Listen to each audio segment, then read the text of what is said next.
Hey guys, today I want to talk about the increase in threat perception at night when we're drifting off to sleep and when we first wake up. This is an interesting thing I've noticed in myself, and probably this is true for you too. I'd be curious, so let me know in the comments after you finish watching this video.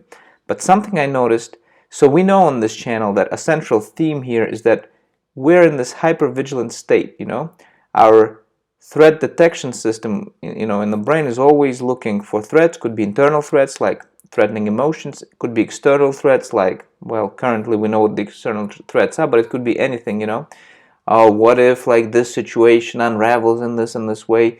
These scenarios, so we're very prone to catastrophic scenarios, making up these scenarios, and we're also very afraid, have been very afraid, but now we're no longer so afraid. We're working to reduce how we perceive our symptoms, the pain, the fatigue, the whatever symptoms you're having. There's just so many symptoms. I have time to list them all, Like I used to get this just very hot sensations in my body and all kinds of symptoms. But so just I'm going to focus on pain and fatigue and other symptoms. We tend to be afraid of them. Understandably, we go to the doctor, they don't know what's going on, they tell us, they run the test, they say, well, everything seems to be in order, or they look at us funny like, all these symptoms you're talking about, are you sure you're not making this up, and our friends, our relatives, yet we're suffering, so we don't know what's going on. Where are these symptoms coming from? How come? Everybody's telling me everything is okay, just move on with your life, but it's really hard, to deal with these symptoms. But now we know what's going on. So we know that the symptoms are not a sign that we're broken.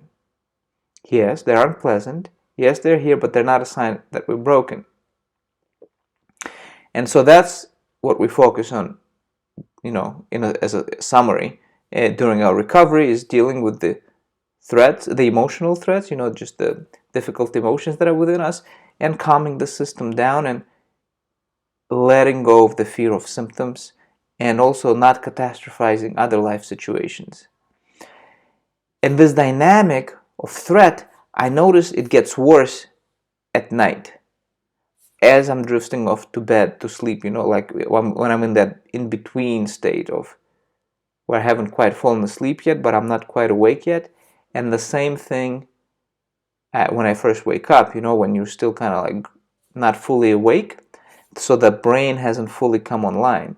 So I think what happens in that situation is that, what we're doing throughout the day is we're using our rational mind, using our conscious mind to talk sense to ourselves, to be realistic about the extent of threat, that is much lower than we perceive. Of course, there's always a chance something will happen in life, yeah. Also, we're calming ourselves down with respect to our symptoms, reminding ourselves, and it does require constant reminding that, hey, this is not a threat, this doesn't mean you're broken, because it feels like you're broken, doesn't it?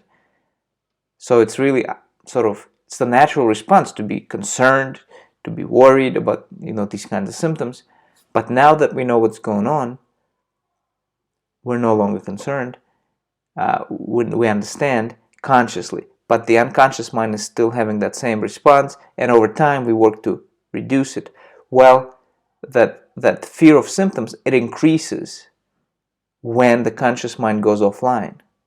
This is what I think is going on, and I think it's quite plausible, and I think it's kind of well known, that when you don't have the conscious mind available to talk sense, to respond to these primitive fears coming up from like the brainstem, from the deeper level, then you're going to experience greater fear, So, and also at night when you're sleeping, you can sometimes have nightmares, stuff like that, So then what do we do about that?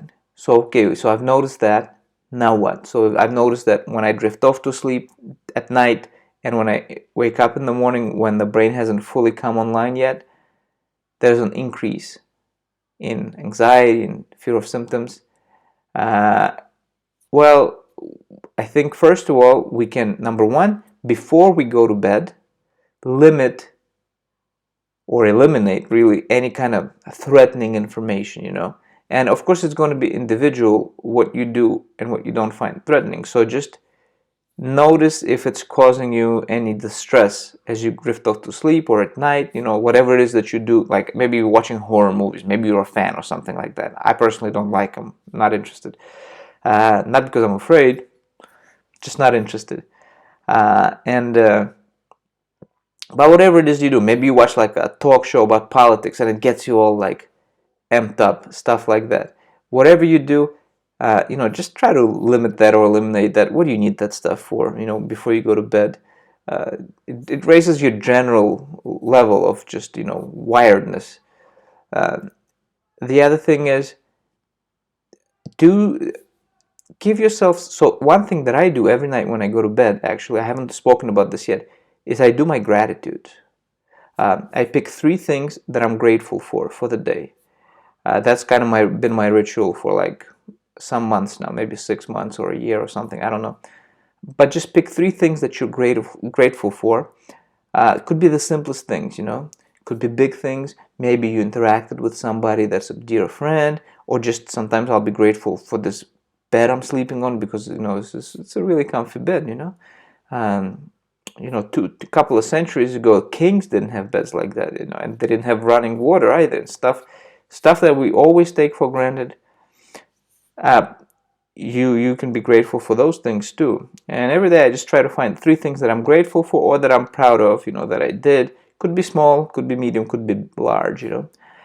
So the ritual, of course, refocuses your attention on something sort of positive and nurturing, you know, and so it dampens that wired state, that fight or flight response, that hypervigilant response, you know. Or you could even, you know, experiment with other rituals, like just giving your brain a kind of a program, you know, to say, hey, I know I'm drifting off to bed. Here is when I'm sleeping, you know, here's what I want you to remember. There's no threat here, you know, etc., etc. Find some sort of a thing, you know, that works for you, you know, that makes sense to you internally, to say to yourself, so as to neutralize that the fact that, you know, your conscious mind is not going to be online because you're going to go to sleep. So you kind of sort of launch the program to run at night, you know. And the third thing that I have been focusing on is first thing in the morning when I wake up, it's like I know I might be in this more hypervigilant state, and I might be perceiving everything, including symptoms, as even more threatening than I normally do. So I just remind myself, hey, it's morning.